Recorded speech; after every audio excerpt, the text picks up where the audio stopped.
সাবেক প্রধানমন্ত্রী ও BNP chairperson Begum Khaleda জিয়ার ৮০তম জন্মবার্ষিকী উপলক্ষে দোয়া মাহফিল, আলোচনা সভা এবং উপহার সামগ্রী বিতরণের আয়োজন করেছেন বাংলাদেশ জাতীয়তাবাদী ছাত্রদলের কেন্দ্রীয় সহসভাপতি কাজী জিয়াউদ্দিন বাসিত। রোববার রাজধানীর আগারগাঁও শেরেবাংলা নগরে অবস্থিত বাংলাদেশ প্রবীণ হিতৈষী সংঘ প্রাঙ্গণে এ আয়োজন করা হয়। আয়োজনে প্রবীণদের চোখে দেশনেত্রী বেগম খালেদা জিয়ার কর্মময় জীবন নিয়ে আলোচনা করা হয়। আবাসিক প্রবীণদের সাথে মধ্যাহ্ন ভোজ, খেজুর, জায়নামাজ, তসবিহ, বই বিতরণ ও দোয়া মাহফিলের আয়োজন করা হয়।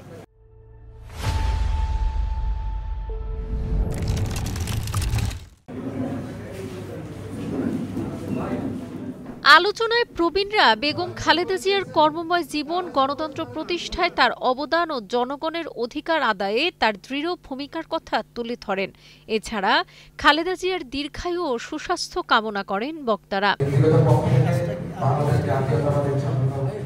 অনুষ্ঠানে কাজী জিয়াউদ্দিন বাসিত বলেন, প্রবীণরা জাতির অভিভাবক, তাদের দোয়া ও প্রার্থনাই আমাদের জন্য সবচেয়ে বড় শক্তি। খালেদা জিয়ার দীর্ঘায়ু, সুস্থতা এবং দেশের কল্যাণ কামনা করেই আজকের এই আয়োজন।